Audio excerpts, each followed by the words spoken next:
Picture this, a man scrubbing floors in an empty office tower at 3 in the morning, his only companion the soft whispers of his sleeping daughter curled up on a makeshift bed of cleaning rags in his worn jacket. A father who counts every penny twice, whose hands are permanently stained from industrial soap, whose back aches from bending over mop buckets night after night. And then one winter evening, everything changes. Not with a golden envelope or a fancy invitation, but with something far more unexpected. Before we jump back in, tell us where you're tuning in from, and if this story touches you, make sure you're subscribed because tomorrow, I've saved something extra special for you.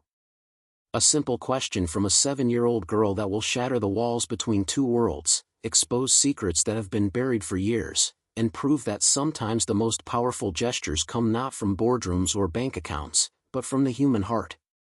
Tonight, we witness what happens when innocence meets power, when desperation collides with compassion, and when one man's quiet dignity becomes the catalyst that transforms an entire corporate empire. This is a story about second chances, about seeing people for who they truly are, and about how a child's love can move mountains.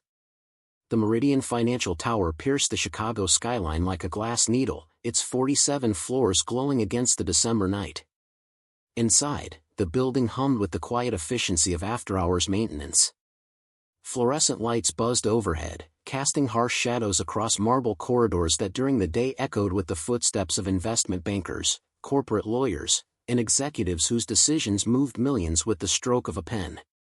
But now, at midnight, the tower belonged to the invisible army that kept it running. Marcus Rivera pushed his cart down the 32nd floor, the wheels squeaking softly against the polished stone. His movements were methodical, practiced from 3 years of the same routine.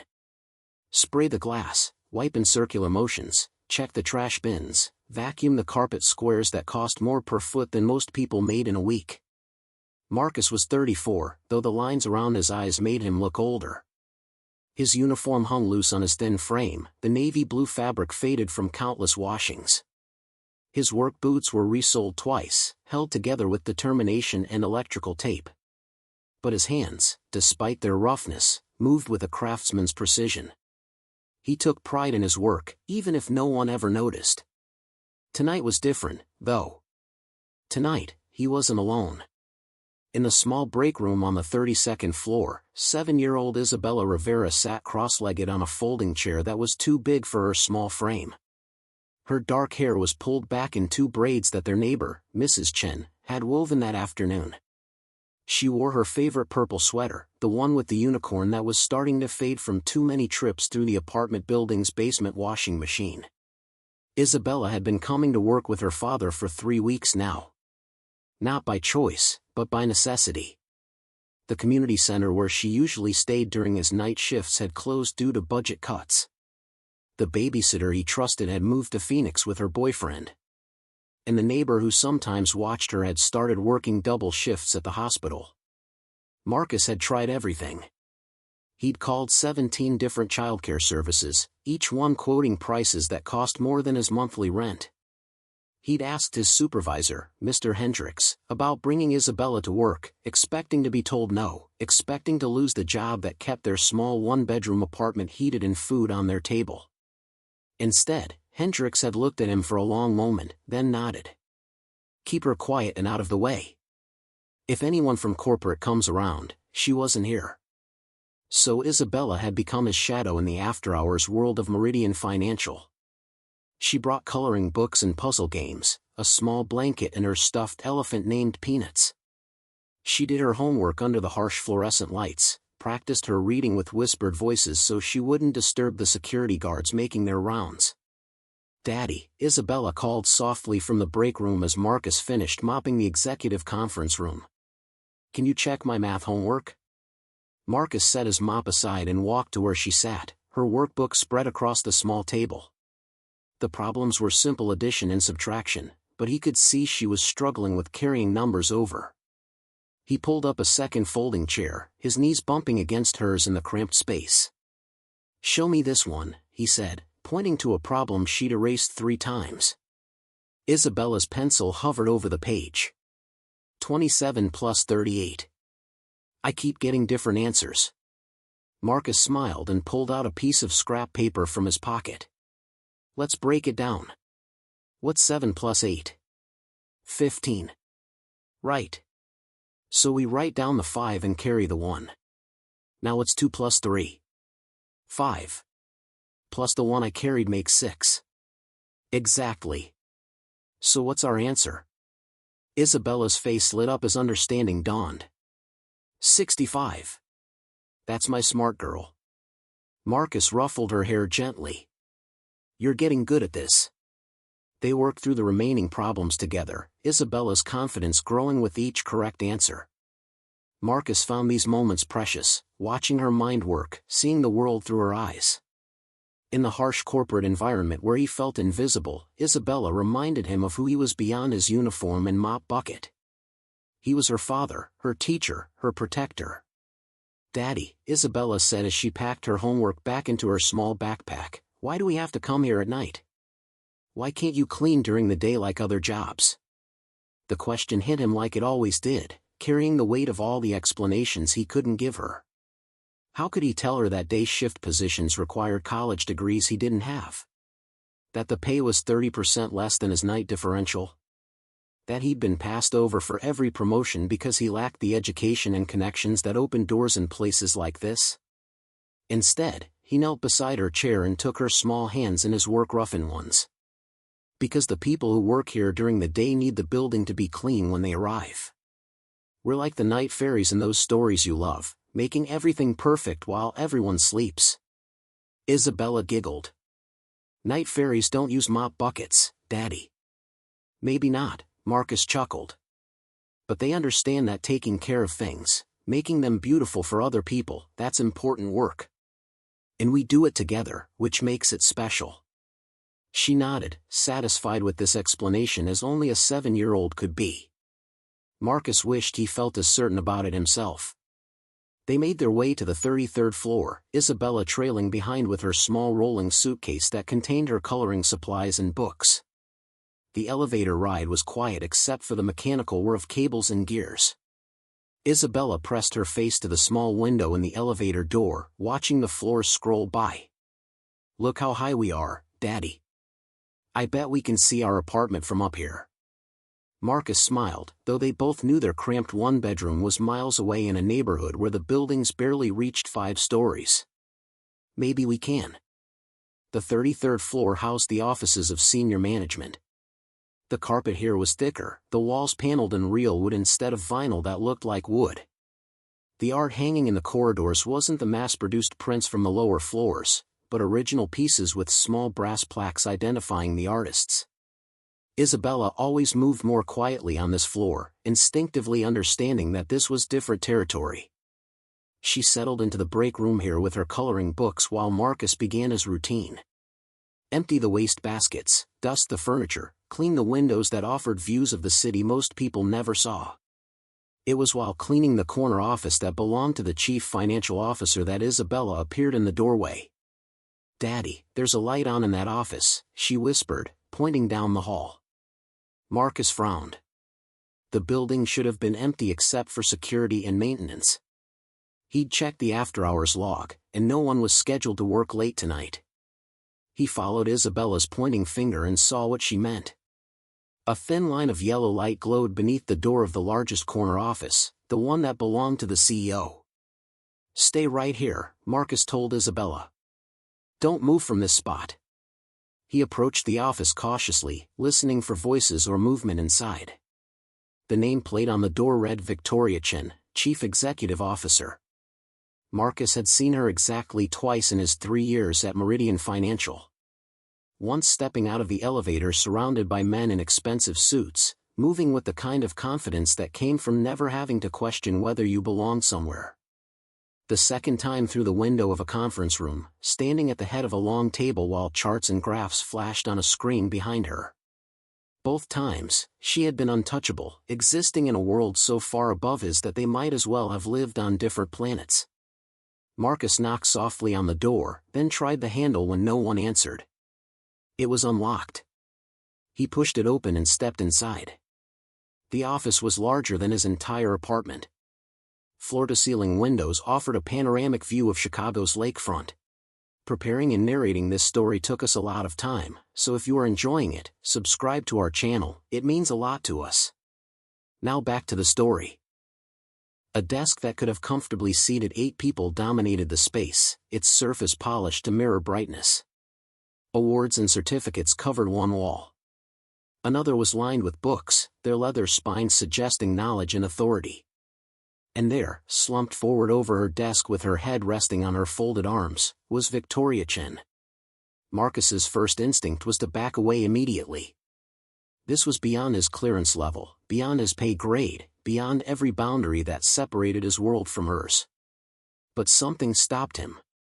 She wasn't moving, her breathing was shallow and irregular, and when he looked closer, he could see her shoulders shaking slightly. "Ma'am," he called softly. "Excuse me, ma'am?" Victoria lifted her head slowly, and Marcus was shocked by what he saw. The composed executive he'd glimpsed from afar was gone. Her usually perfect black hair hung loose around her face.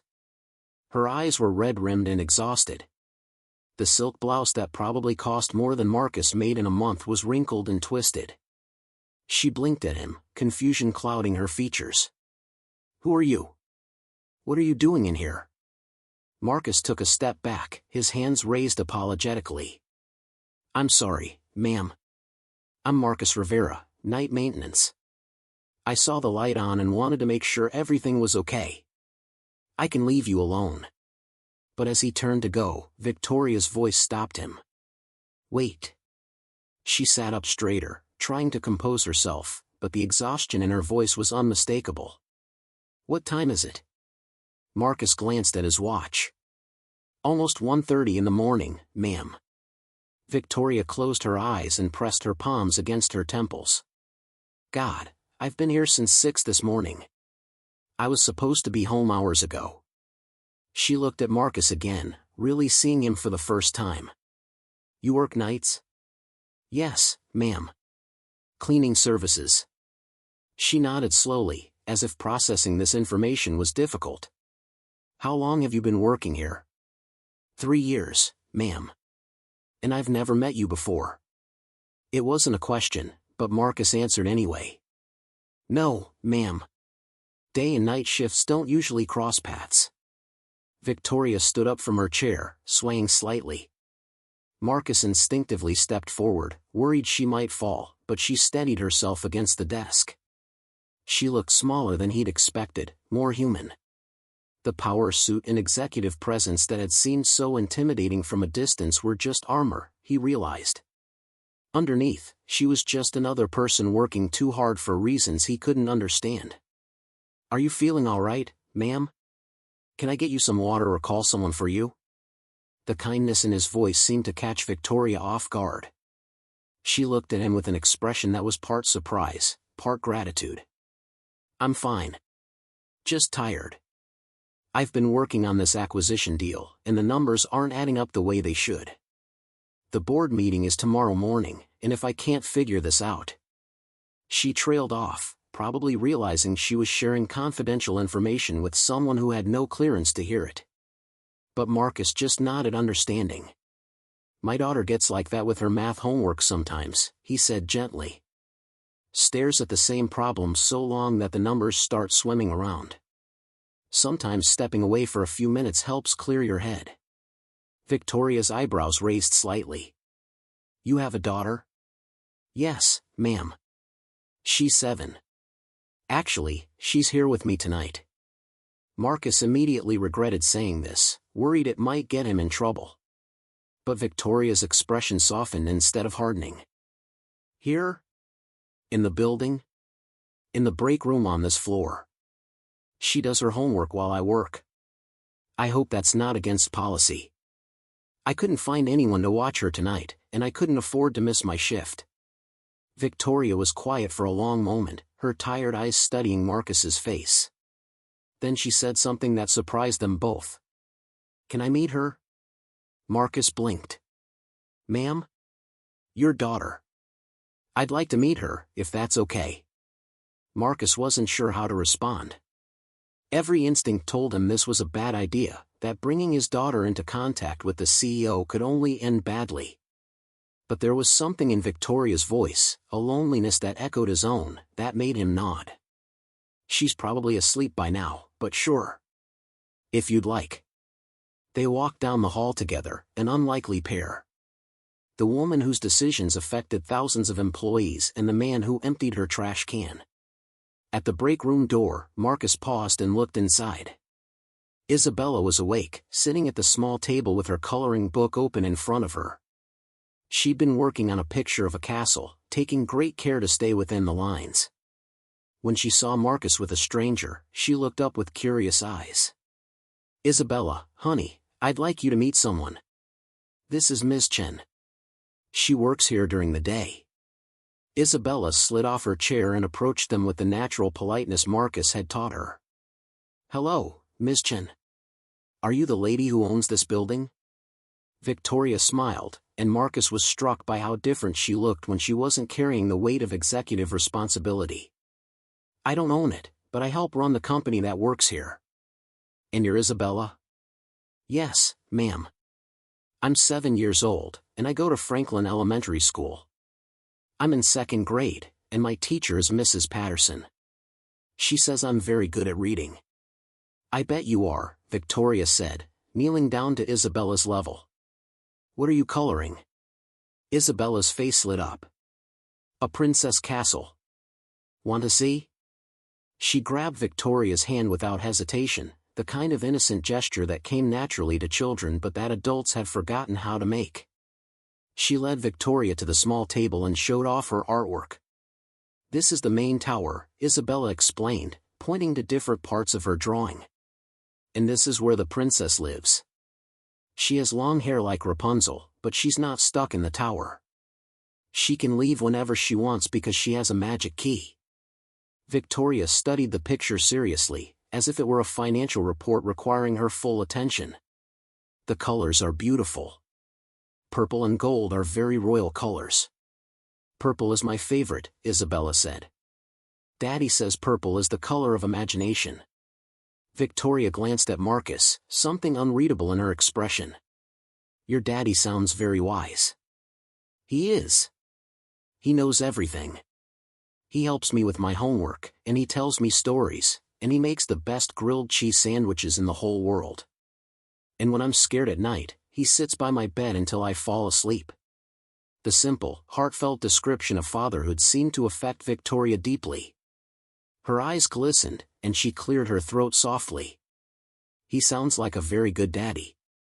"The best," Isabella confirmed with absolute certainty. Victoria stood up slowly, her gaze moving between Isabella and Marcus. The exhaustion was still there, but something else had replaced the earlier desperation. "Isabella, would you like to see something special?" Isabella looked to Marcus for permission. He hesitated, not sure what Victoria had in mind, but something in her expression convinced him to nod. "Okay," Isabella said eagerly. Victoria led them out of the break room and down the hall to her corner office. Isabella's eyes went wide as they entered the spacious room. "Wow," she breathed. "It's like a castle." Victoria walked to the floor-to-ceiling windows and gestured for Isabella to join her. "Come look at this view." Isabella pressed her face against the glass, her breath fogging the window. The city spread out below them, a carpet of lights stretching to the horizon. Lake Michigan gleamed black in the distance, dotted with the lights of ships. "I can see everything from up here," Isabella whispered. "It's like being a bird." "I've always thought so too," Victoria said quietly. "Sometimes when I'm having a difficult day, I stand here and look out at all those lights. Each one represents someone's home, someone's family, someone's life.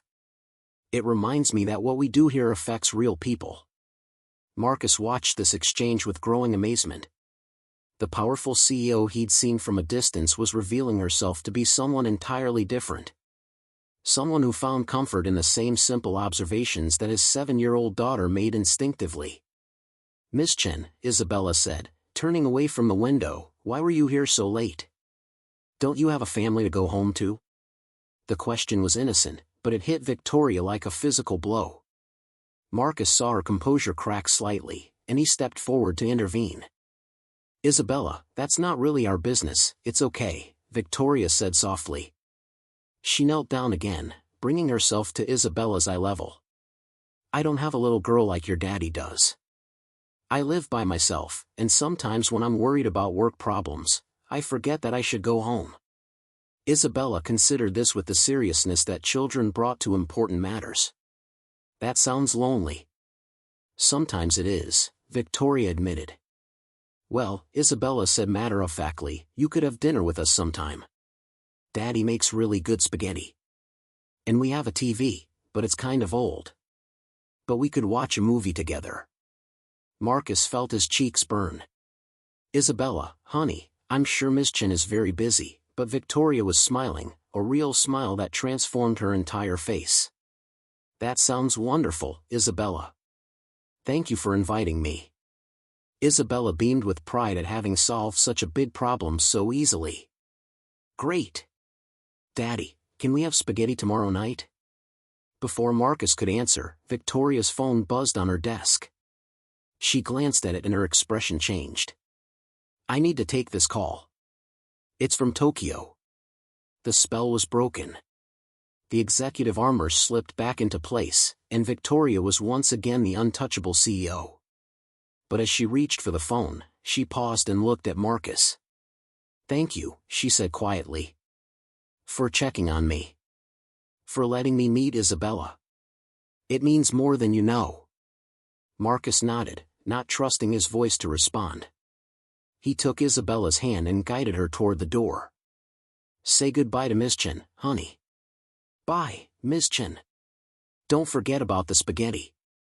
Victoria's smile returned briefly. "I won't forget." As they left the office and returned to the break room, Isabella chattered excitedly about their new friend. But Marcus remained quiet, his mind reeling from the encounter. For 20 minutes, the barriers between their worlds had dissolved. The CEO and the janitor had simply been two adults watching a child's wonder at the world. But now, as Victoria's voice drifted down the hall speaking in rapid, authoritative tones to someone on the other side of the world, Marcus wondered if any of it had been real. Would she remember Isabella's invitation tomorrow? Would she remember them at all? He finished his shift in a daze, going through the familiar motions while his mind replayed every moment of their encounter. Isabella fell asleep in the break room chair around 3:30, and Marcus carried her to his cart, covering her with his jacket as he finished the remaining floors. As they left the building at dawn, the day shift employees were beginning to arrive. Marcus watched them stream through the lobby in their pressed suits and polished shoes, their faces already focused on the day ahead. They moved past him without seeing him, just as he'd grown accustomed to over the years. But something had changed.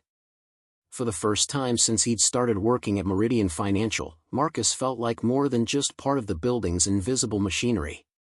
He'd connected with another human being across an impossible divide, even if only for a few minutes. Isabella stirred in his arms as they waited for the bus. "Daddy, was Miss Chen real, or was I dreaming?"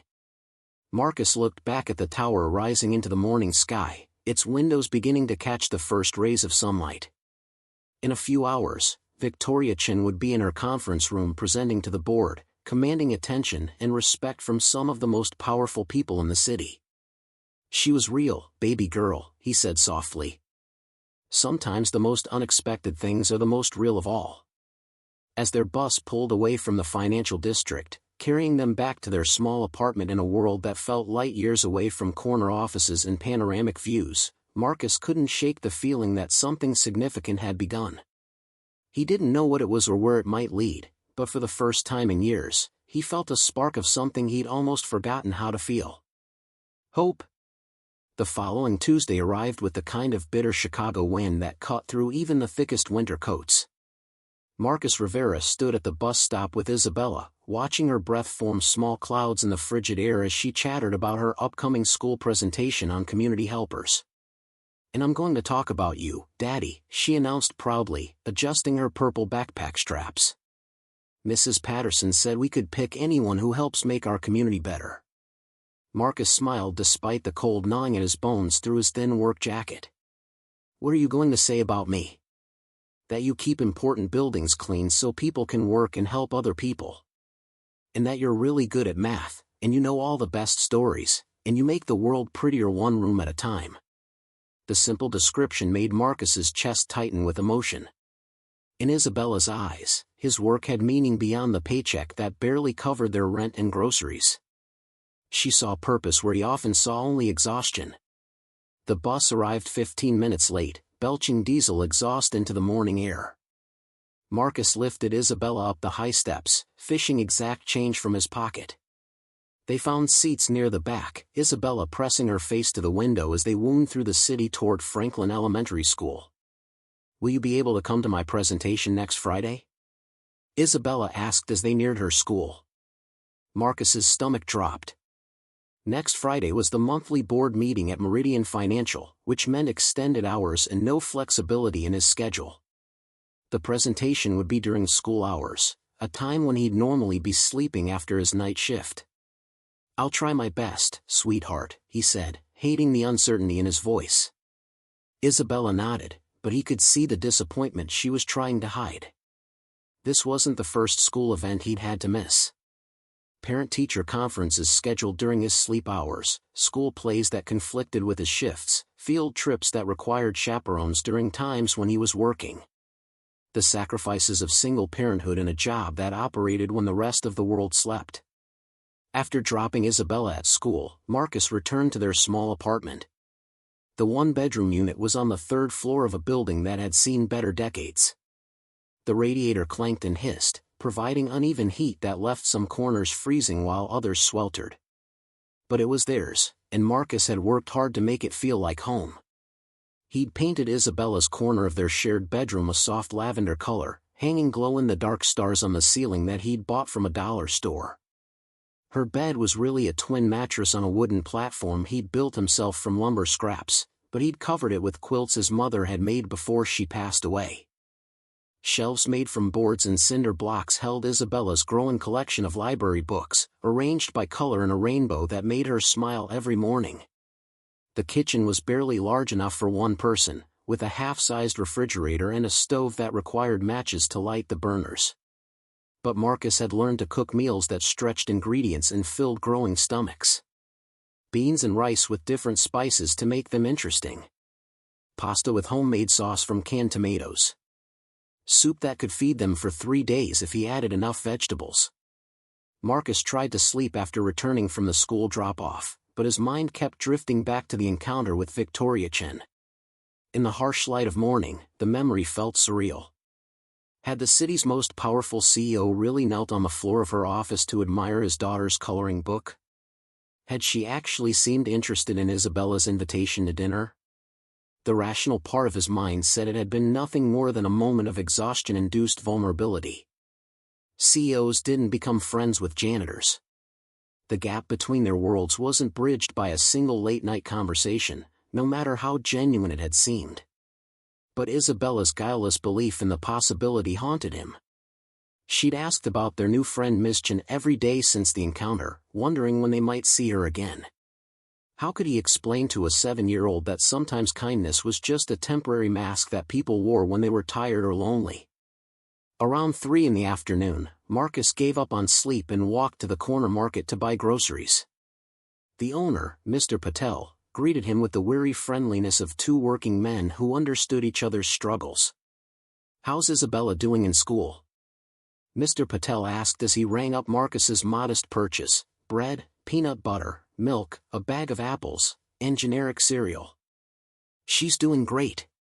Top of her class in reading, and her teacher says she's got a real gift for making friends.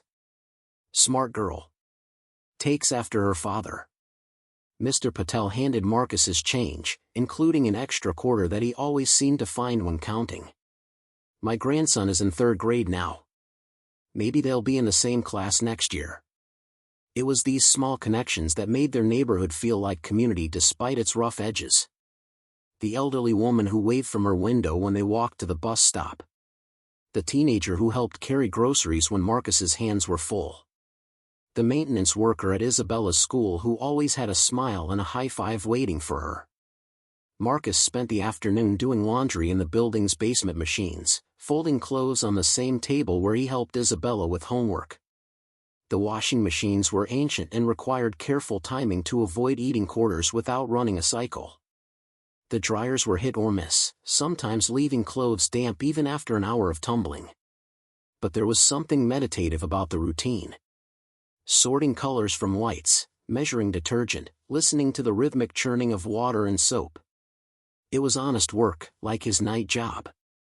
Work that improved life in small but essential ways. At 5:30, Marcus walked back to Franklin Elementary to pick up Isabella from the after-school program. The building was quieter now, with most students already collected by parents or riding buses home. Isabella was in the library with Mrs. Rodriguez, the program coordinator, reading to a group of younger children. Marcus stood in the doorway watching his daughter, animated and confident as she guided kindergartners through a picture book about a lost puppy finding its way home. Her voice rose and fell with the story's emotions, and the younger children hung on every word. This was Isabella at her best, generous with her attention and patient with those who needed help. "She's been asking to do story time all week," Mrs. Rodriguez said quietly, joining Marcus at the door. "The little ones adore her. She has a real gift for connecting with people." Marcus nodded, his chest swelling with pride. "She gets that from her mother." It was the first time he'd mentioned Isabella's mother to anyone at the school. Maria had died when Isabella was 3, a sudden illness that had turned their world upside down in the space of 2 weeks. Isabella's memories of her mother were fragments now, impressions more than clear recollections. But Maria's warmth, her ability to see the best in everyone, lived on in their daughter. The ride home on the bus was filled with Isabella's chatter about her day. Math problems she'd solved, a book she'd checked out from the library, plans for her community helper presentation. Marcus listened with half his attention while the other half worried about the evening ahead. Their dinner was simple but filling, grilled cheese sandwiches made with day-old bread and pasta salad with vegetables from a can. Isabella set their small table with mismatched plates and cloth napkins that had seen better years. She'd learned early to take pride in what they had rather than longing for what they couldn't afford. "Daddy, do you think Miss Chen likes spaghetti?" Isabella asked as she carefully cut her sandwich into precise triangles. "I don't know, sweetheart." "Why?" "Because I invited her for dinner, remember? And you said you'd make spaghetti.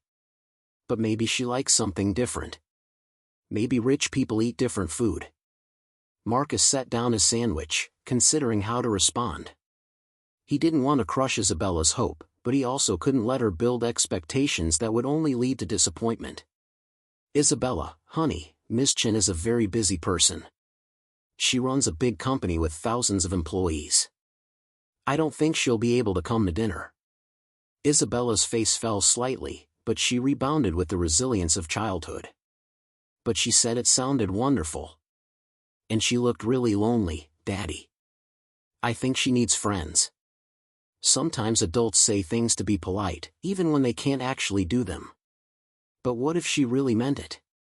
Marcus sighed, torn between protecting his daughter's feelings and preserving her faith in human goodness.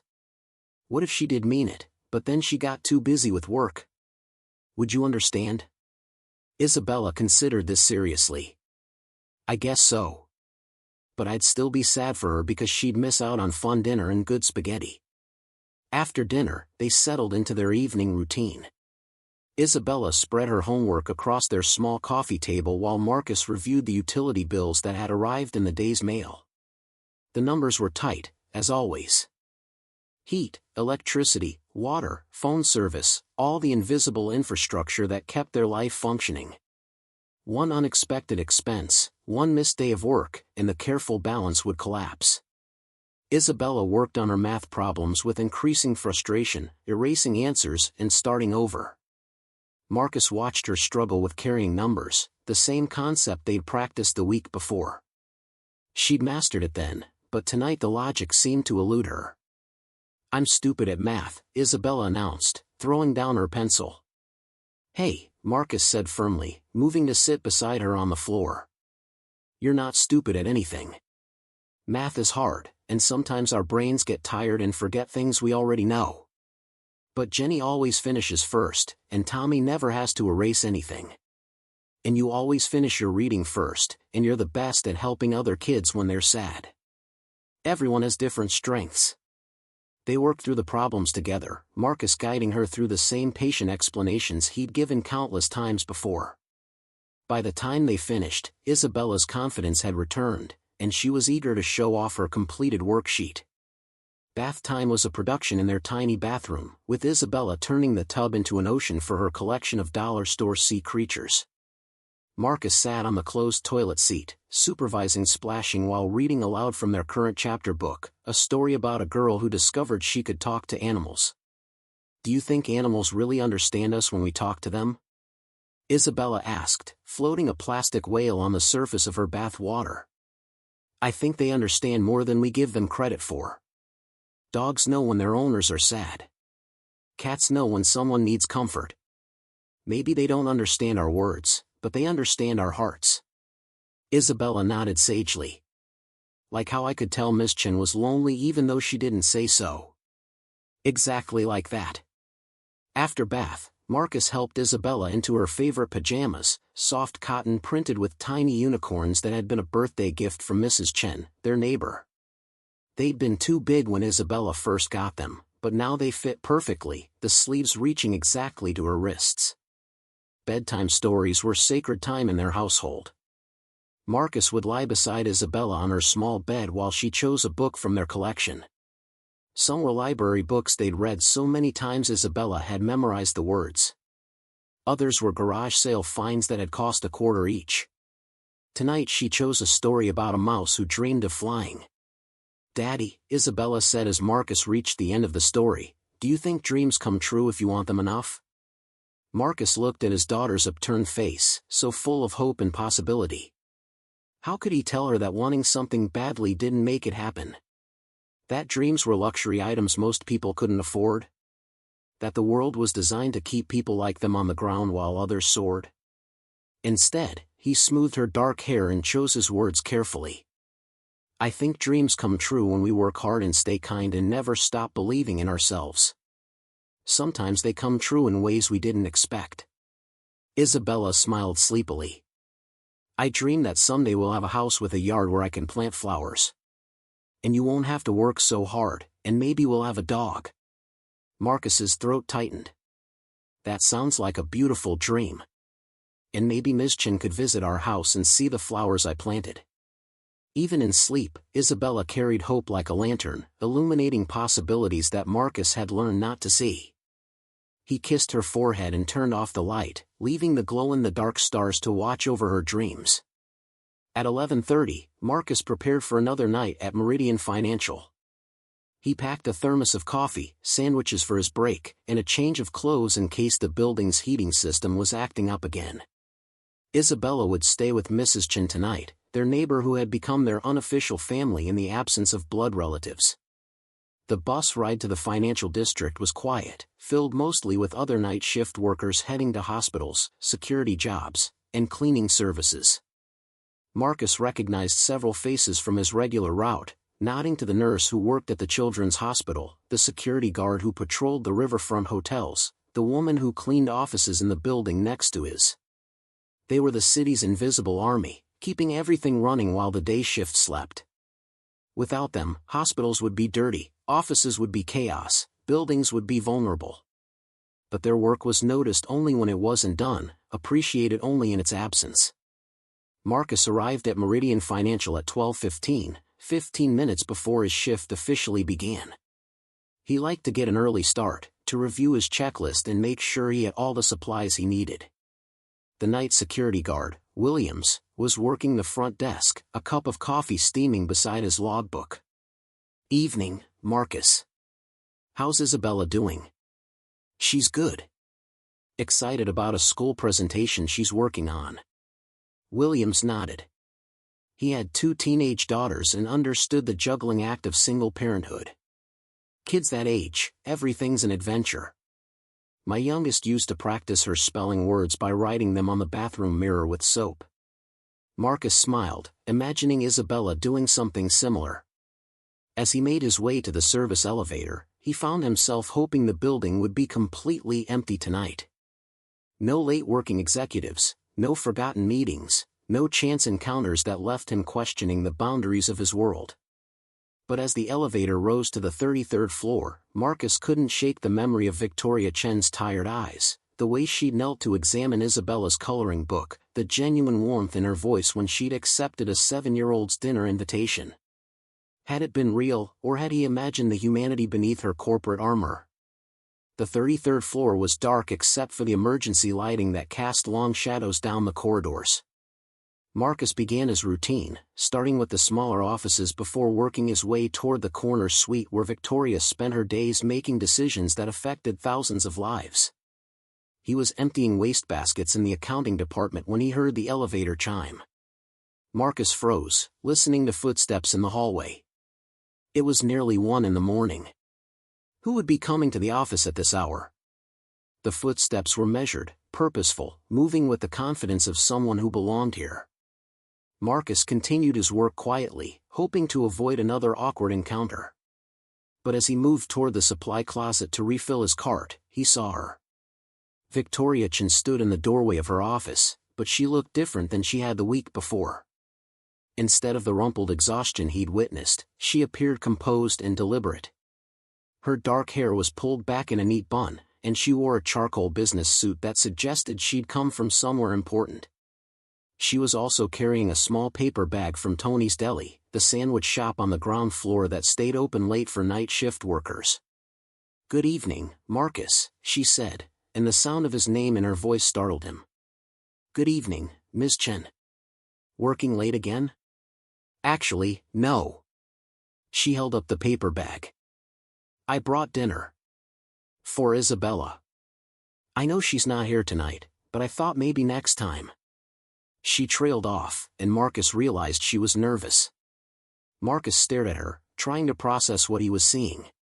The CEO of Meridian Financial had come to the office after midnight carrying a deli sandwich for his 7-year-old daughter.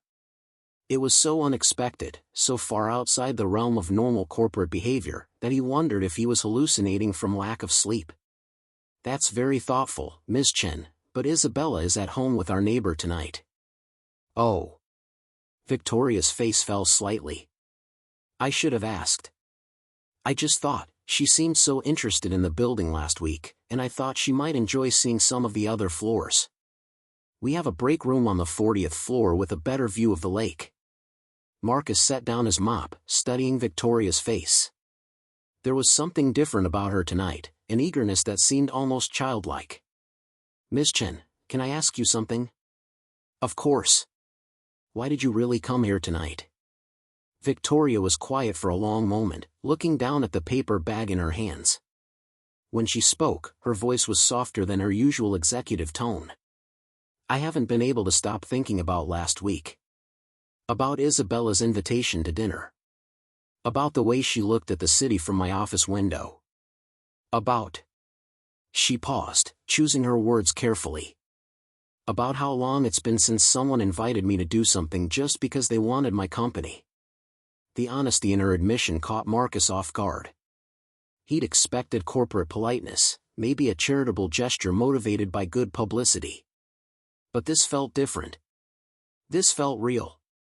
"Isabella would love to see more of the building," Marcus said carefully. "But Ms. Chen, you know this can't be a regular thing, right? I could lose my job if anyone thought I was taking advantage. What if it wasn't taking advantage? What if it was friendship?" The word hung between them, strange and fragile. Marcus looked at Victoria Chen, trying to reconcile the powerful executive with the lonely woman standing in a hallway at 1 in the morning, holding a sandwich for a child she'd met once. "I don't know how friendship works between people like us," Marcus said quietly. "Neither do I," Victoria admitted. "But maybe we could figure it out together." Before Marcus could respond, the elevator chimed again. Both he and Victoria turned toward the sound, and Marcus felt his stomach drop. If another executive or board member saw them together like this, it would raise questions he couldn't answer. But the person who stepped off the elevator wasn't wearing a business suit. It was Williams, the security guard, making his hourly rounds.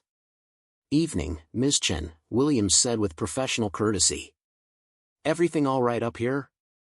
"Everything's fine, Williams. Just needed to pick up some files I forgot earlier." Williams nodded and continued down the hall, his footsteps fading as he checked the other floors. The lie came so smoothly from Victoria's lips that Marcus realized she'd been protecting him without even thinking about it. "Thank you," he said quietly. "For what?" "For not making this complicated for me." Victoria smiled, and Marcus saw glimpses of the warmth Isabella had recognized immediately. Isabella was right about the view from the 40th floor. "Would you like to see it?" Marcus hesitated. Every rational part of his mind said this was a bad idea. But something in Victoria's expression, a loneliness that matched his own, made him nod. They rode the elevator in comfortable silence, stopping at the building's upper floors.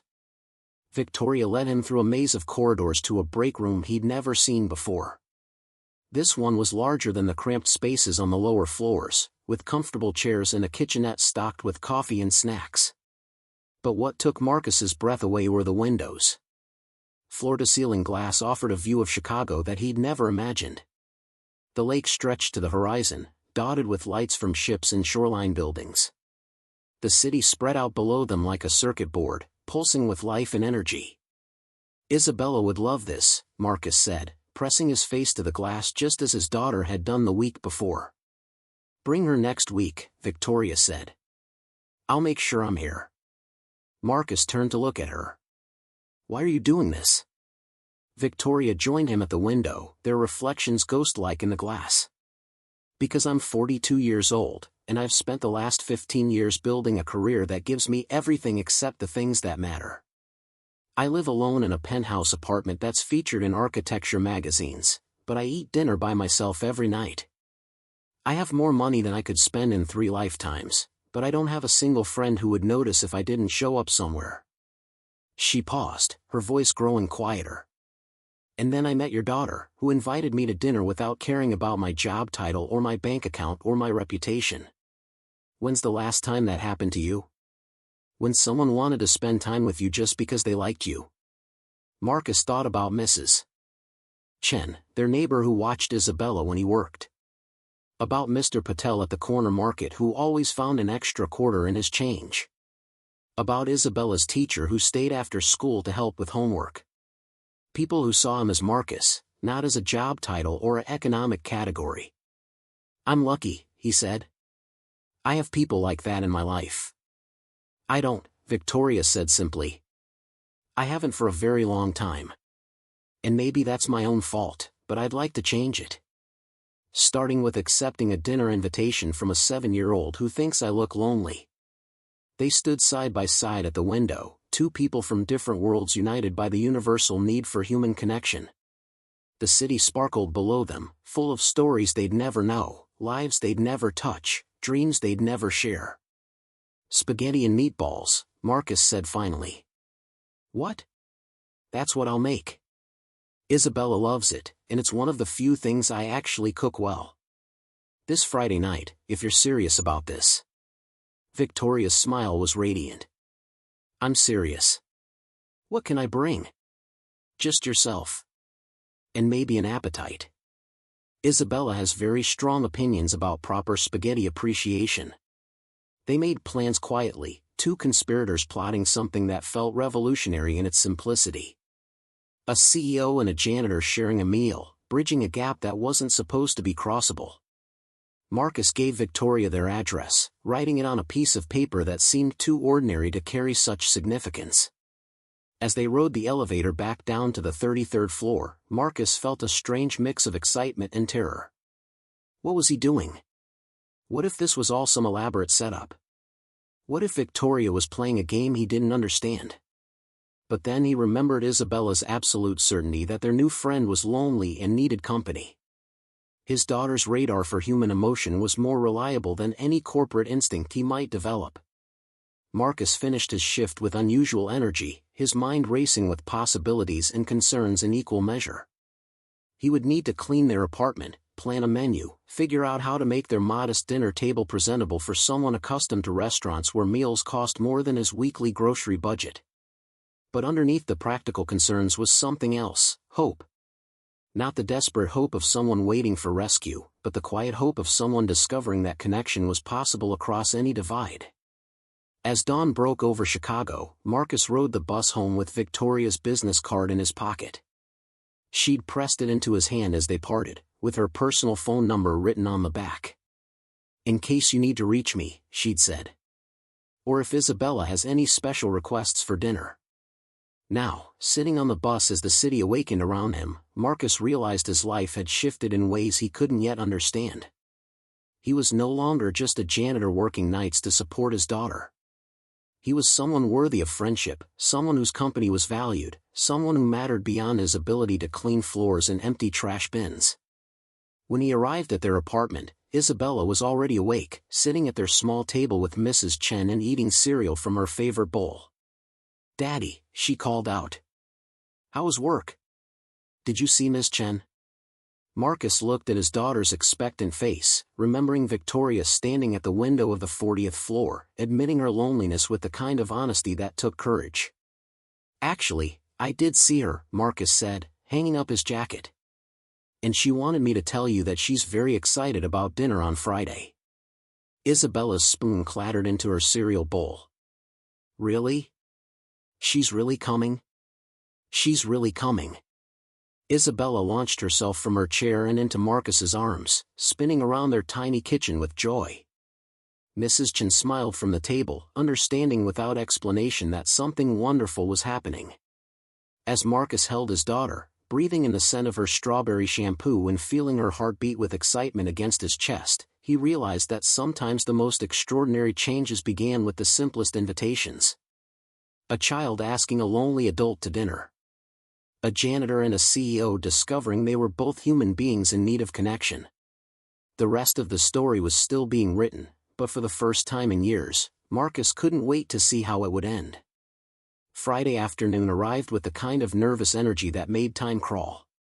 Marcus had taken a rare sick day from his night shift, calling in at noon to tell his supervisor he had a family emergency. It wasn't entirely a lie. Having the CEO of Meridian Financial coming to dinner in their tiny apartment certainly qualified as unprecedented circumstances. Isabella had been awake since sunrise, bouncing between excitement and anxiety as she helped prepare their home for their distinguished guest. She'd insisted on cleaning every surface twice, arranging her stuffed animals in precise formations on her bed, and practicing what she would say when Victoria arrived. "Should I call her Miss Chen or Victoria or Mrs. Victoria?" Isabella asked for the 5th time as she folded napkins with the concentration of a surgeon. "Miss Chen is fine, sweetheart," Marcus replied, stirring the simmering marinara sauce he'd been working on for 3 hours. "Just be yourself. That's what she liked about you in the first place." The apartment had been transformed as much as their limited resources allowed. Marcus had borrowed a folding table from Mrs. Chen next door, covering it with a tablecloth Isabella had made in art class. Candles from the dollar store flickered in mason jars, casting warm light over walls that had received a fresh coat of paint from a half-gallon Marcus had found marked down at the hardware store. The smell of garlic bread filled the small space, mingling with the rich aroma of homemade sauce. Marcus had splurged on real Parmesan cheese, fresh basil, and ground beef that wasn't the cheapest option in the meat case. The meal represented a week's worth of lunch money, but seeing Isabella's face light up with pride made every penny worthwhile. At 6:30, Marcus was putting the finishing touches on the salad when a soft knock echoed through their apartment. Isabella ran to the door, then stopped abruptly, suddenly overcome with shyness. What if she changed her mind? Isabella whispered. What if she decided we're too different? Marcus knelt beside his daughter, straightening her purple dress that she'd insisted on wearing again. Then that would be her loss, because she'd miss out on spending time with the most amazing little girl in Chicago. Another gentle knock, and Marcus opened the door to find Victoria Chen standing in their narrow hallway, looking more nervous than he'd ever seen her. She wore dark jeans and a simple sweater instead of her usual business attire, and she carried a bottle of wine and a small wrapped present. I hope I'm not too early, Victoria said, her voice carrying none of the commanding authority he'd heard in board meetings echoing through the building corridors. You're perfect, Isabella declared, suddenly finding her courage. She launched herself forward and wrapped her arms around Victoria's waist in an enthusiastic hug. Victoria went rigid for a moment, clearly unaccustomed to such immediate physical affection. Then her expression softened, and she carefully returned the embrace, her hand resting gently on Isabella's head. I brought you something, Victoria said, offering Isabella the wrapped package. Isabella's eyes went wide as she carefully peeled away the paper to reveal a set of colored pencils in every shade imaginable, along with a sketchbook bound in soft leather. They're for your artwork, Victoria explained. I thought you might like to try drawing some of the things you see from the tall windows. These are the most beautiful pencils I've ever seen, Isabella breathed, running her fingers over the pristine tips. Thank you, Miss Chen. I'm going to draw you a picture of our dinner tonight. Marcus watched this exchange with a mixture of gratitude and weariness. The gift was clearly expensive, more than he could afford to reciprocate. But Victoria's pleasure at Isabella's reaction seemed genuine, not the calculated charity gesture he'd feared. Come in, Marcus said, stepping aside. Welcome to our home. Victoria entered their small apartment and looked around with curious eyes.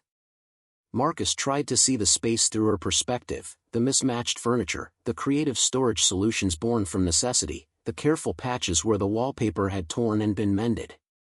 But instead of judgment or pity in Victoria's expression, he saw something that looked almost like wonder.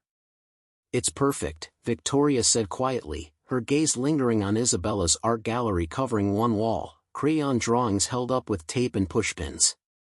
It feels like a real home. What does your home feel like? Isabella asked with the direct curiosity that made adults uncomfortable. Victoria was quiet for a moment, considering the question seriously. Empty, she said finally. Beautiful, but empty. Well, this one's small but full, Isabella announced. Full of love and stories and really good smells. Daddy made his special sauce that takes all day. The dinner conversation flowed with surprising ease. Victoria asked Isabella about her school presentation on community helpers, listening with genuine interest as Isabella explained her research and practiced her speech. Marcus found himself relaxing as he watched Victoria's corporate mask slip away completely, revealing someone who laughed at 7-year-old jokes and asked follow-up questions about second-grade drama with the same attention she probably gave merger negotiations. So Tommy said my drawing looked like a chicken instead of a horse, Isabella reported indignantly between bites of spaghetti, but Jenny said it was obvious it was a horse because horses have longer tails and bigger teeth. Bigger teeth? Victoria asked, trying to suppress a smile. For eating grass, Isabella explained matter-of-factly. Chickens just peck at little seeds, but horses have to chew tough grass all day, so they need strong teeth. That's very logical thinking, Victoria said. You're quite the scientist. Marcus served seconds, noting how Victoria ate with obvious pleasure, twirling her spaghetti with the same focused attention Isabella used for important tasks. There was something endearing about watching one of the city's most powerful executives completely absorbed in perfecting her pasta technique. This sauce is incredible, Victoria said. Where did you learn to cook like this? My mother, Marcus replied. She worked 2 jobs when I was growing up, but Sunday dinners were sacred. She'd spend all afternoon in the kitchen, teaching me to layer flavors, to be patient with the process. She said cooking was love made visible. She sounds like a wise woman. She was. Isabella never got to meet her grandmother, but she inherited her love of bringing people together over food. I never learned to cook, Victoria admitted. I can operate an espresso machine and order takeout in 6 languages, but I've never made a meal from scratch for another person. It's never too late to learn, Marcus said. Isabella loves teaching people new things. Really? Victoria turned to Isabella with interest. Would you teach me sometime? Isabella nearly bounced out of her chair with excitement. Yes. We could make cookies, or pancakes, or grilled cheese sandwiches. Daddy taught me to flip them without breaking them. I'd love that. As the evening progressed, Marcus found himself studying Victoria's interactions with his daughter. There was nothing forced or performative about her attention. She listened to Isabella's stories with the same focus she probably brought to quarterly earnings reports, asked thoughtful questions, and seemed genuinely charmed by his daughter's unique perspective on the world. When Isabella excused herself to use the bathroom, Victoria turned to Marcus with an expression he couldn't quite read. "Thank you," she said quietly, "for letting me into your life like this. I know it wasn't an easy decision. Why is this so important to you?" Marcus asked. "Really? You could have any kind of social life you wanted. Why spend your Friday night in a cramped apartment eating spaghetti with a janitor and his kid?" Victoria was quiet for a long moment, swirling wine in her glass. "Because this is the first time in years I've felt like myself.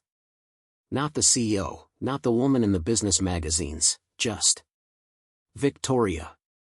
When Isabella hugged me at the door, when she got excited about those colored pencils, when she asked me to teach her to cook, she wasn't thinking about my net worth or my corporate position. She just saw someone she wanted to be friends with. She paused, looking around their small apartment again. "I've had dinner with senators and movie stars and foreign dignitaries.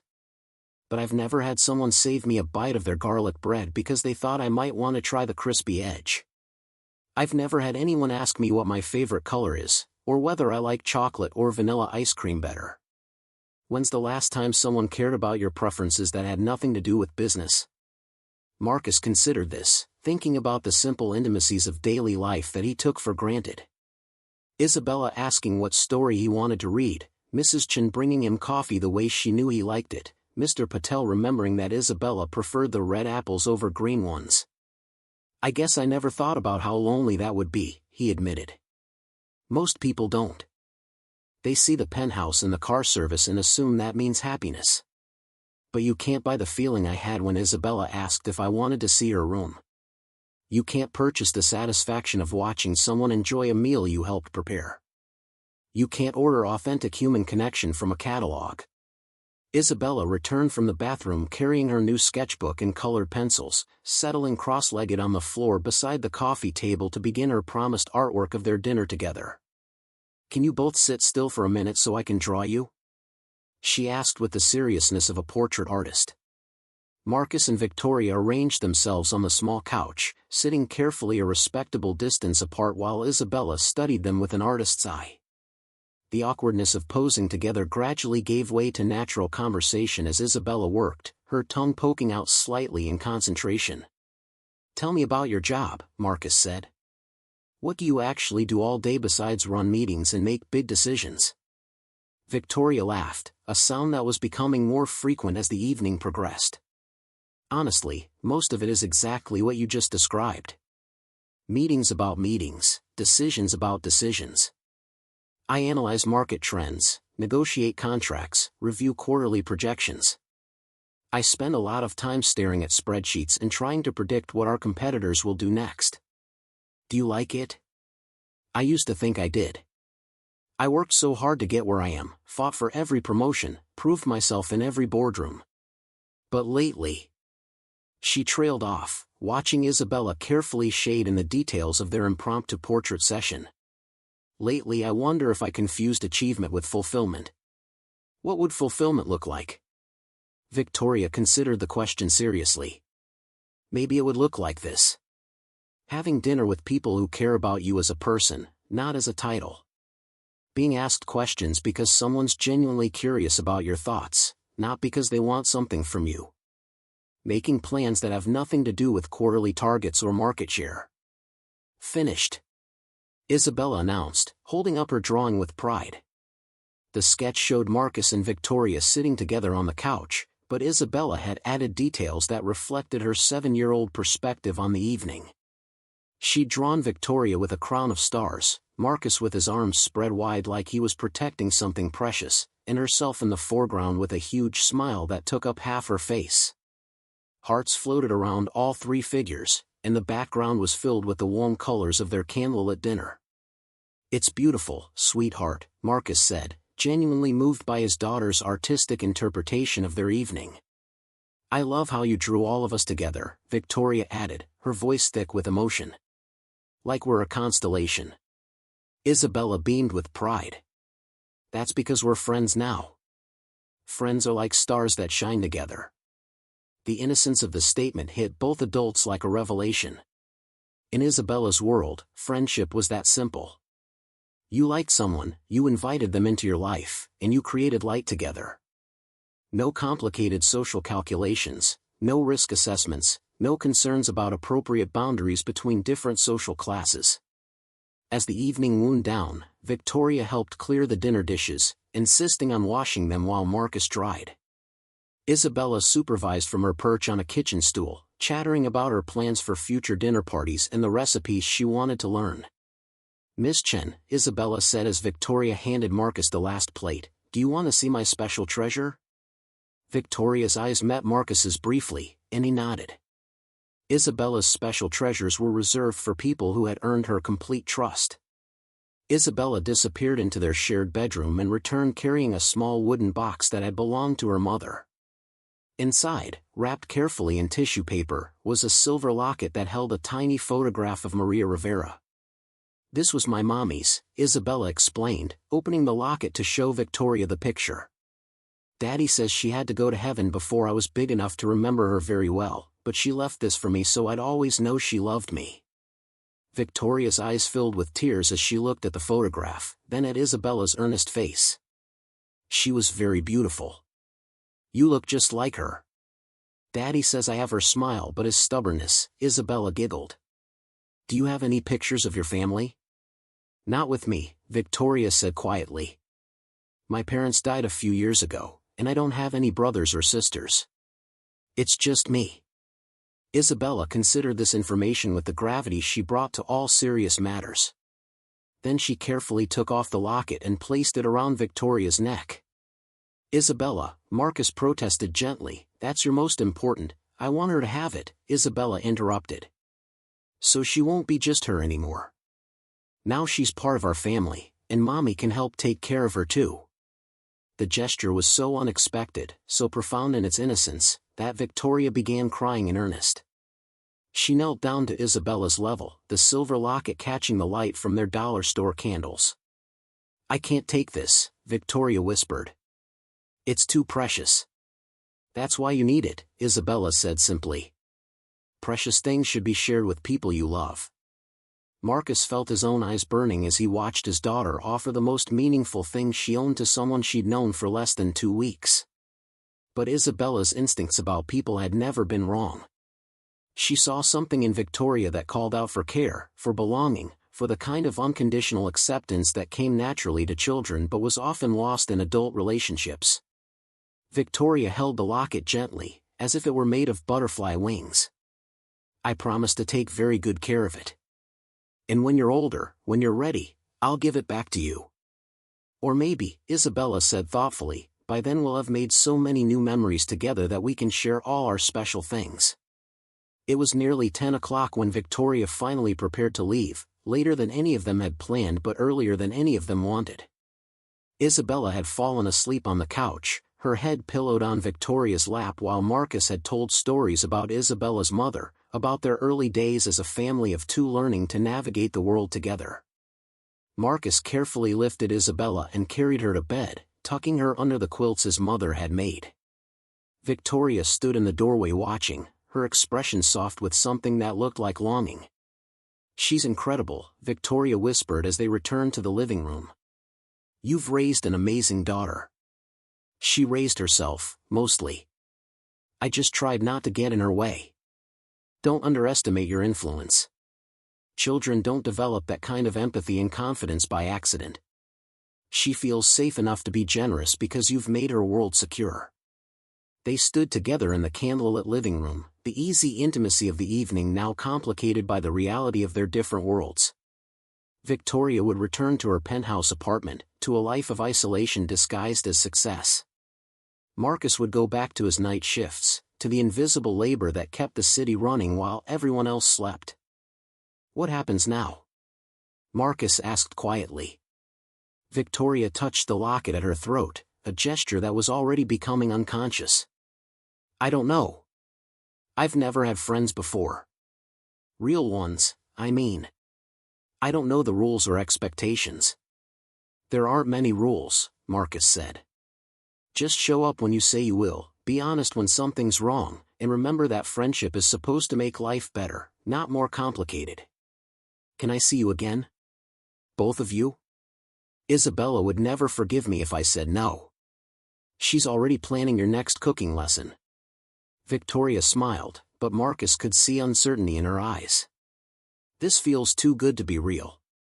In my experience, when something seems too good to be true, there's usually a cost that shows up later.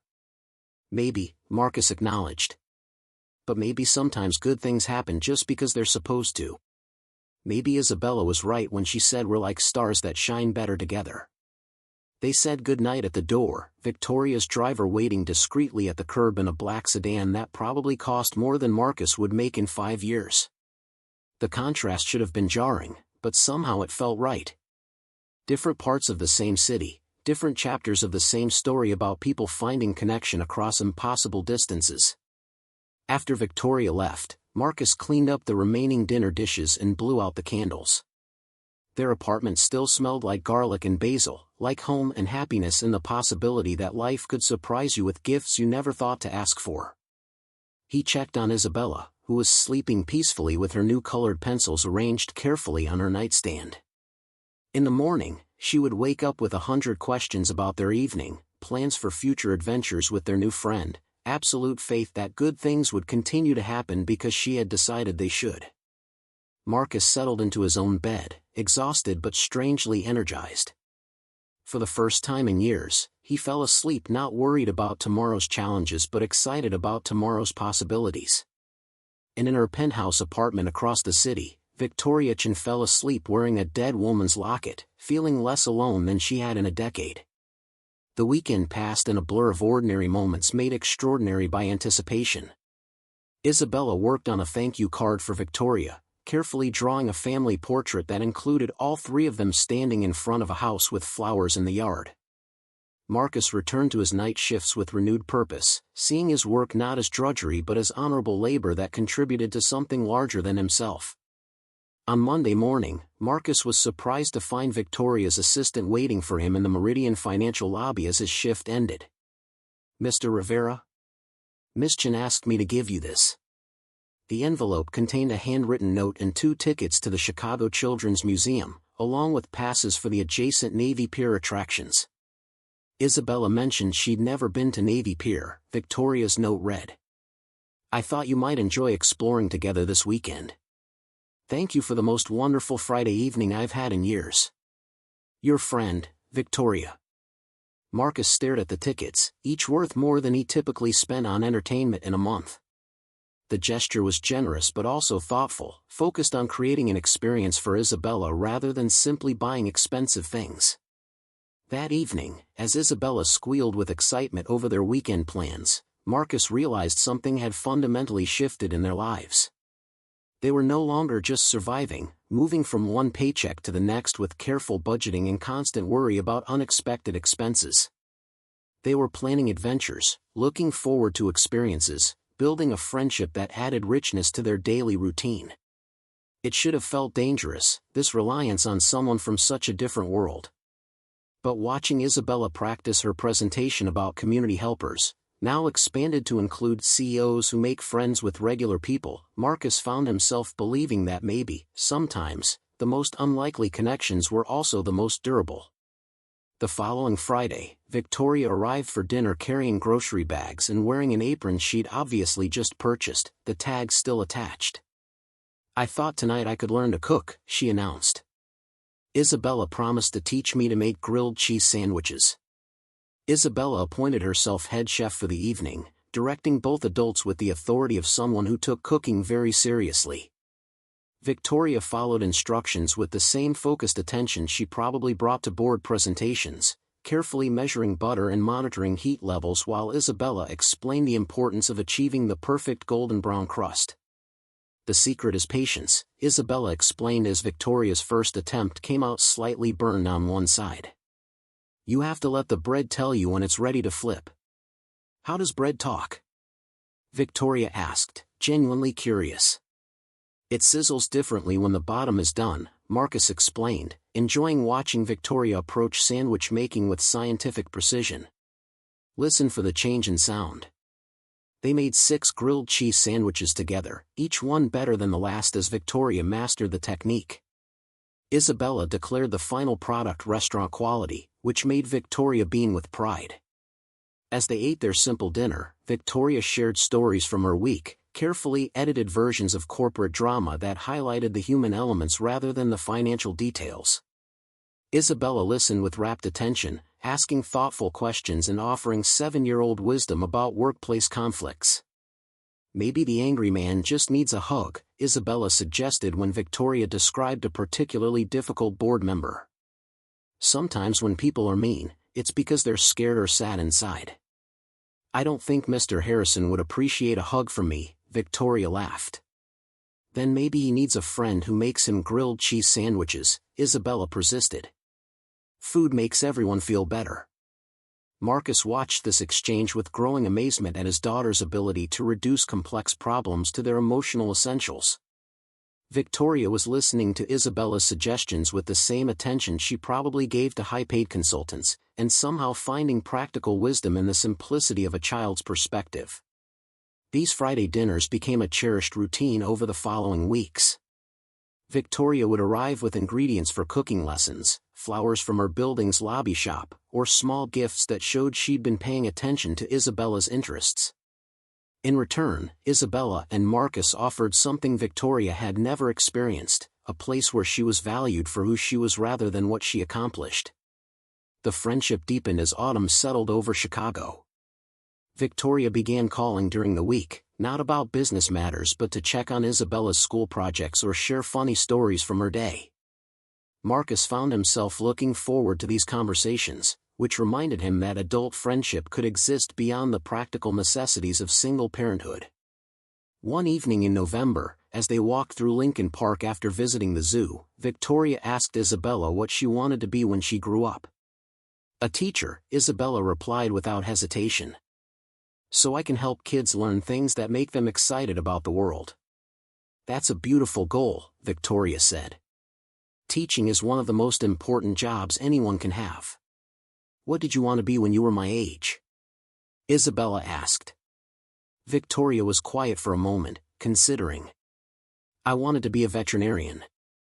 I loved animals and thought it would be wonderful to help them feel better when they were sick. Why didn't you do that? Because somewhere along the way, I got convinced that success meant making lots of money instead of making a difference. I chose a career path that led to corner offices instead of animal hospitals. Isabella pondered this information seriously. But you can still help animals now. You have lots of money, right? You could build an animal hospital for vets who want to help sick pets. The suggestion was so practical, so obvious in its 7-year-old logic, that Victoria stopped walking altogether. Marcus watched understanding dawn on her face as she realized that wealth could be a tool for creating the kind of meaning she'd been searching for, rather than just a marker of personal achievement. Isabella, Victoria said slowly, that might be the best business idea I've heard in years. Really? Really? Would you like to help me plan it? And so their Friday dinners evolved to include discussions about animal welfare, nonprofit management, and the intersection of business success and social responsibility. Isabella became Victoria's unofficial consultant on matters of the heart, while Victoria introduced Isabella to concepts of strategic thinking and resource allocation that most adults never learned. Marcus watched this unlikely partnership develop with a mixture of pride and wonder. His daughter was being exposed to ideas and opportunities he never could have provided alone, while Victoria was rediscovering parts of herself that had been buried under years of corporate success. But perhaps most remarkably, all three of them were learning that family wasn't defined by blood or law or social expectation. It was created by choice, sustained by commitment, and strengthened by the daily decision to show up for each other regardless of convenience or cost. As winter began to blanket Chicago in snow, Marcus realized their lives had been fundamentally transformed by a 7-year-old's simple invitation to dinner. They were no longer three separate people navigating their individual struggles. They had become something rarer and more precious, a chosen family bound together by love, trust, and the revolutionary belief that human connection was the most valuable currency in any economy. The phone call came on a Tuesday morning in March, just as Marcus was settling down to sleep after his night shift. The caller ID showed Meridian Financial's main number, and Marcus's stomach immediately knotted. In his 3.5 years working there, he'd never received a call during the day unless something was wrong. "Mr. Rivera? This is Jennifer Walsh from Human Resources. Could you come in this afternoon for a meeting? Say around 2 o'clock? Marcus's mouth went dry. HR meetings never brought good news for people in his position. "Is there a problem with my work? We just need to discuss some administrative matters." "Nothing to worry about." But Marcus worried anyway. As he tried unsuccessfully to sleep, his mind raced through possibilities. Had someone complained about Isabella being in the building? Had his friendship with Victoria been discovered and misinterpreted? Had he unknowingly violated some company policy that could cost him his job? By the time he arrived at Meridian Financial that afternoon, Marcus had convinced himself he was about to be fired. He'd already started mentally calculating how long their savings would last, what jobs he could apply for immediately, whether they'd need to move to a cheaper apartment. The HR office was on the 15th floor, a level Marcus rarely visited during his cleaning rounds. Jennifer Walsh was a middle-aged woman with kind eyes and a no-nonsense demeanor who gestured for him to sit in the chair across from her desk. "Mr. Rivera, I'll get straight to the point. We've received some feedback about your work performance." Marcus's heart sank. "I can explain whatever, the feedback has been overwhelmingly positive," Jennifer continued, and Marcus blinked in surprise. "Your supervisor notes that you're consistently reliable, thorough, and professional. You've never missed a shift without proper notice, and the quality of your work exceeds expectations." Marcus stared at her, confused. "Then why am I here?" Jennifer smiled. "Because we'd like to offer you a promotion. The position of head of facilities management has become available, and based on your performance record and recommendations, we think you'd be an excellent fit." The words didn't seem to register at first. Marcus heard them, but they felt like they were meant for someone else, some other Marcus Rivera who belonged in meetings about promotions and management positions. "I don't understand," he said slowly. "That's a day position. It requires. I mean, I don't have a college degree. The degree requirement has been waived based on your demonstrated experience and reliability. The position would involve overseeing all building maintenance operations, managing vendor relationships, and supervising a small staff. It comes with a significant salary increase and full benefits, including health insurance and tuition assistance if you want to pursue further education." Marcus felt dizzy. The salary Jennifer quoted was nearly double what he currently made, enough to move to a better neighborhood, to provide Isabella with opportunities he'd never dared imagine. But more than that, it was recognition that his work had value beyond just showing up and cleaning floors. "Can I ask who recommended me for this position?" Jennifer consulted her file. The recommendation came from several sources, but the strongest endorsement was from Ms. Chen. "She spoke very highly of your character and work ethic." Marcus's chest tightened. Victoria had done this, had seen potential in him that he hadn't seen in himself. But why? What did she gain from elevating a janitor to management? "I'd like to think about it," Marcus said, though every rational part of his mind screamed that there was nothing to think about. This was a life-changing opportunity handed to him on a silver platter. "Of course. Take all the time you need. The position would start on the 1st of next month if you're interested." Marcus left the meeting in a daze, riding the elevator down to street level while trying to process what had just happened. Instead of going home, he found himself walking through downtown Chicago, needing movement and fresh air to sort through his emotions. The promotion was everything he should want. Better pay, regular hours, respect, a chance to build a real career instead of just surviving paycheck to paycheck. But accepting it would fundamentally change the dynamic with Victoria. He would no longer be the invisible night janitor who happened to become her friend. He would be someone she had helped, someone who owed his advancement to her influence. That evening, after picking up Isabella from school and helping her with homework, Marcus called Victoria's personal number. She answered on the second ring, sounding genuinely pleased to hear from him. "Marcus. How are you? How's Isabella?" "We're fine. But I need to ask you something, and I need you to be honest with me." Victoria's tone shifted, becoming more cautious. "What is it? Did you arrange for me to be offered the facilities management position?" Silence stretched between them, long enough for Marcus to know the answer before Victoria spoke. "Not exactly," she said finally. "The position was legitimately available, and when HR asked for input on internal candidates, I gave my honest assessment of your qualifications. Everything I told them was true, Marcus. You are reliable, professional, and capable of much more than your current position allows. But you influenced the decision. I provided information.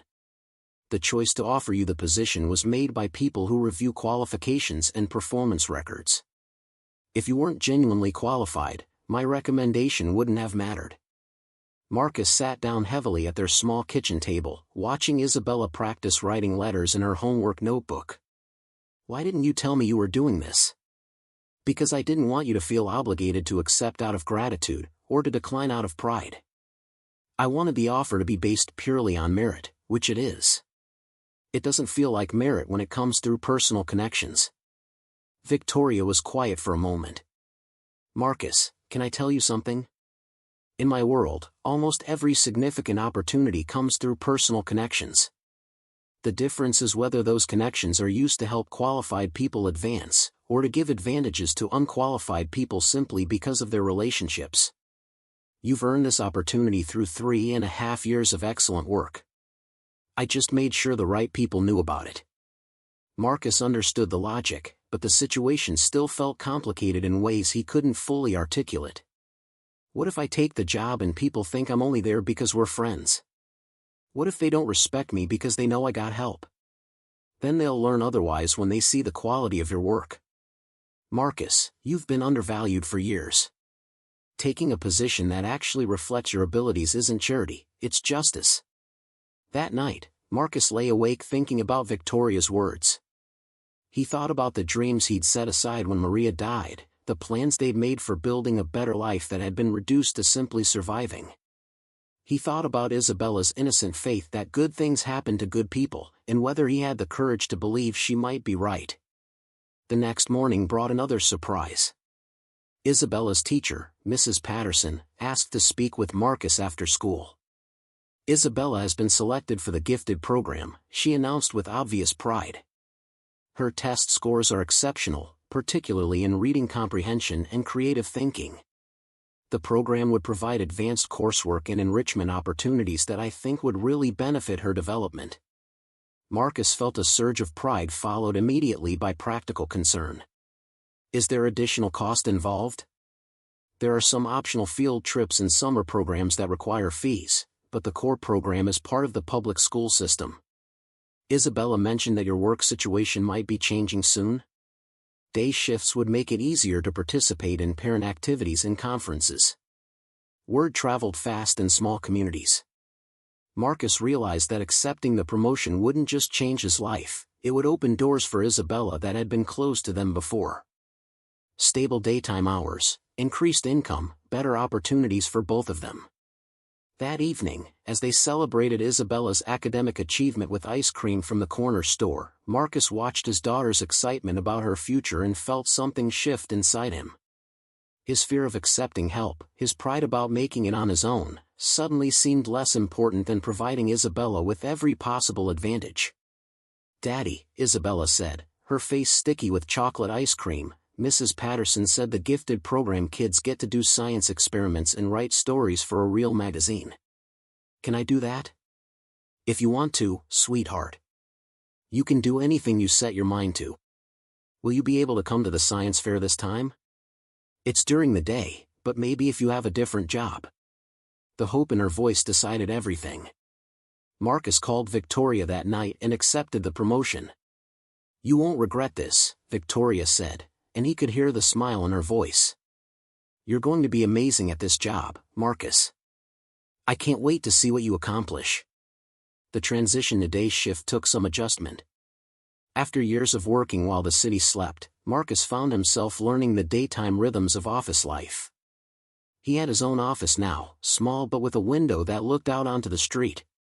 He had business cards with his name and title, meetings to attend, reports to write. The staff he supervised included several people who had worked at Meridian Financial longer than he had, including Hendricks, his former supervisor. Marcus worried about resentment, about whether his former colleagues would accept his new authority. But Hendricks surprised him on his first day in the new role. "About time someone with actual cleaning experience got promoted around here," he said gruffly. "Most of the people they put in charge of facilities have never held a mop in their lives. At least you know what the work actually involves." The learning curve was steep.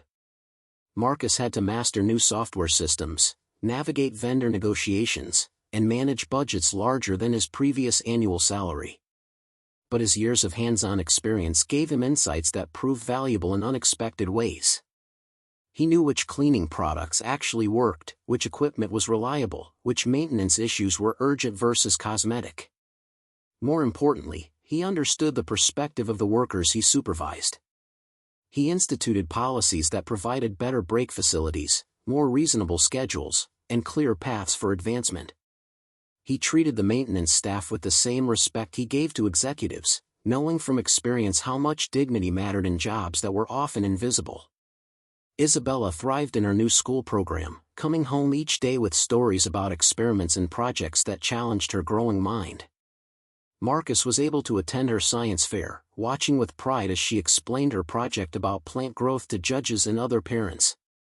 For the first time, he felt like a fully present father rather than someone constantly juggling work obligations. The Friday dinners with Victoria continued, but now they felt different. Instead of the CEO visiting her janitor friend's modest apartment, they were three friends of different backgrounds sharing meals and conversation. Marcus could contribute to their friendship as an equal now, no longer feeling like he was accepting charity. One evening in late spring, as they sat in Marcus's new apartment in a better neighborhood, Victoria made an announcement that surprised both him and Isabella. "I've decided to step down as CEO," she said calmly, as if she were mentioning the weather. Marcus nearly choked on his coffee. "What?" "I'm going to start that animal hospital we talked about, Isabella. Remember your suggestion about helping sick pets? I've been working with architects and veterinarians to design a clinic that provides both regular services and emergency care for animals whose owners can't afford traditional vet bills." Isabella's eyes went wide. "Really? You're going to help sick puppies and kitties?" "Puppies and kitties and rabbits and birds and any other animals that need help. And I was wondering if you'd like to be my official consultant on the project. I'll need someone with good ideas about how to make animals feel comfortable when they're scared." "Yes." Isabella bounced in her chair with excitement. "Can we have different colored rooms so the animals can pick their favorite? And maybe soft music and lots of windows so they can see outside?" Marcus watched this exchange with amazement. Victoria was walking away from a career that most people would kill for, choosing instead to pursue something that aligned with her childhood dreams and current values. It was the ultimate expression of the courage Isabella had been teaching them both, the willingness to choose what mattered over what was expected. "Are you sure about this?" Marcus asked. "You've worked so hard to get where you are." Victoria smiled, touching the silver locket she still wore every day. "I've learned the difference between working hard for success and working hard for meaning. I want to spend the rest of my life doing something that would make Isabella's mother proud, something that honors the values you've both taught me about what really matters." The animal hospital opened 18 months later, a beautiful facility that incorporated many of Isabella's design suggestions. The grand opening was covered by local news outlets, but the story that captured the most attention wasn't about Victoria's career change or the innovative approach to veterinary care. It was about the unlikely friendship between a former CEO, a facilities manager, and his 8-year-old daughter who had become the hospital's youngest volunteer. Isabella spent Saturday mornings at the clinic, reading to animals in the recovery ward and helping nervous pets feel comfortable during their visits. The local newspaper ran a feature article titled "When Worlds Collide: How a Child's Kindness Built an Unbreakable Bond." It told the story of their friendship, from the late-night encounter in Victoria's office to their current partnership in improving their community. But the most meaningful recognition came from an unexpected source. The article caught the attention of Isabella's birth mother's family, relatives Maria had lost touch with before her death. An Aunt Marcus had never met reached out, moved by the story of how her nephew and great-niece had built such a loving community. "Maria always said that family was about who showed up for you, not who you were related to by blood," the aunt wrote in her letter. She would be so proud of the family you've created for Isabella, and so grateful that she has someone like Victoria to love her too. The letter included photographs of Maria as a child, stories about her dreams and hopes, and contact information for relatives who wanted to be part of Isabella's life. For the first time, Isabella learned about her mother's childhood, her love of animals, her belief in the power of kindness to change the world. "Mommy wanted to be a veterinarian too," Isabella announced after reading one of her aunt's letters. That's why she left the locket for Victoria. She knew Victoria would help animals just like she wanted to. Marcus felt tears spring to his eyes as he realized the profound circularity of their story. Maria's locket, given to Victoria in a moment of childish generosity, had connected Victoria to dreams she'd abandoned, leading her back to the career path Maria herself had once envisioned. As summer arrived and Isabella prepared to enter third grade, the three of them took a vacation together to a cabin by a lake in Wisconsin. It was Isabella's first real vacation, Victoria's first time away from work for pleasure rather than business, and Marcus's first experience of having the financial freedom to travel for fun. They spent their days hiking through forests, teaching Isabella to fish, and having long conversations on the cabin's porch while watching sunsets paint the sky in shades of purple and gold. Victoria had brought art supplies, and she and Isabella collaborated on paintings of the lake, the mountains, and the family of ducks that visited their dock each morning. One evening, as Isabella slept peacefully in the cabin's loft bedroom, Marcus and Victoria sat by the dying fire, comfortable in the companionable silence that had developed between them over 2 years of friendship. "Do you ever think about what would have happened if Isabella hadn't asked you about that dinner invitation?" Marcus asked. Victoria considered the question seriously. "I think I would have eventually burned out completely. Worked myself into a breakdown or a heart attack, left behind nothing but quarterly reports and profit margins. Isabella saved my life in ways she'll never understand." "She saved mine too," Marcus admitted. "Not just through the job opportunity, but by teaching me that it's okay to accept help, to believe in possibilities, to trust that good things can happen to people like us." "People like us?" Marcus gestured toward the peaceful lake, the comfortable cabin, the life they'd built together through friendship and mutual support. "People who understand that the best things in life can't be bought or earned through achievements. They have to be grown slowly, through trust and kindness and showing up for each other day after day." Victoria nodded, her fingers absently touching the locket that had become part of her daily ritual. "Your daughter taught me something I've forgotten from childhood, that love multiplies when you share it. I was so afraid of not having enough, of being vulnerable, of losing control. But Isabella just opened her heart and trusted that there would be enough love to go around." "And was there?" Victoria smiled, looking up toward the loft where Isabella was dreaming. "More than enough. More than I ever imagined possible." The next morning, Isabella woke them early to watch the sunrise over the lake. They sat together on the dock, wrapped in blankets and sipping hot chocolate while the sky slowly lightened into day. Isabella chattered about the fish jumping in the lake, the birds beginning their morning songs, the perfect way the mountains reflected in the still water.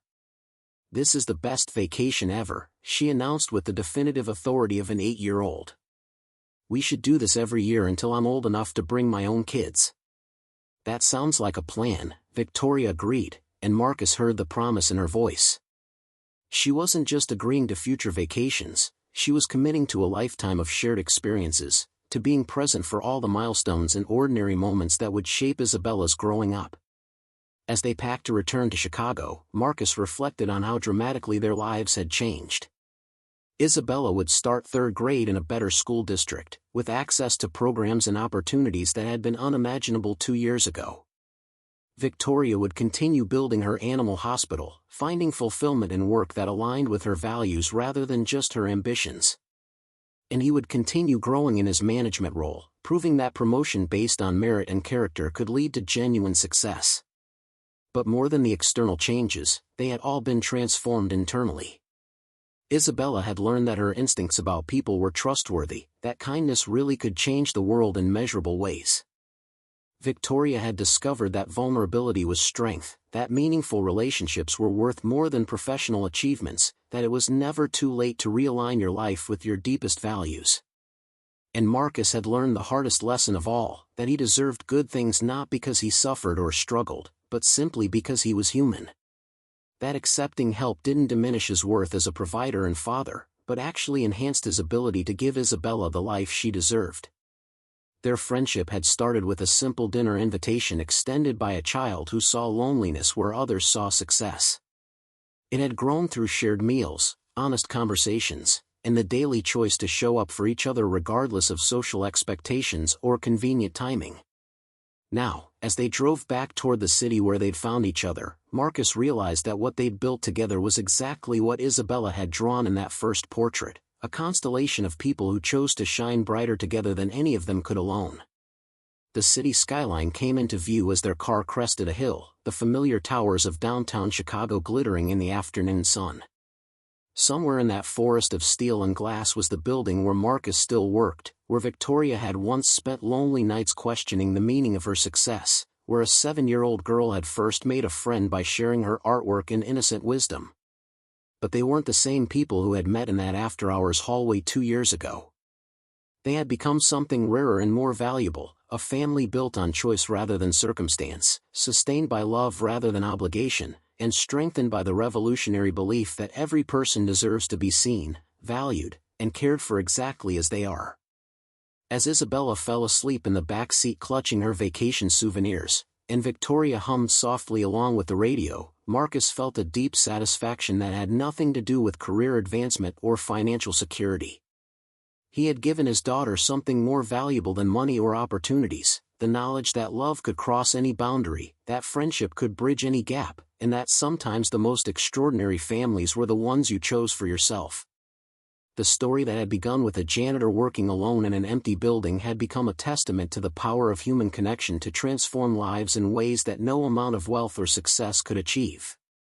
And as they drove toward home together, all three of them understood that this was not the end of their story, but the beginning of a lifetime of shared adventures, challenges overcome together, and love that would only grow stronger with time.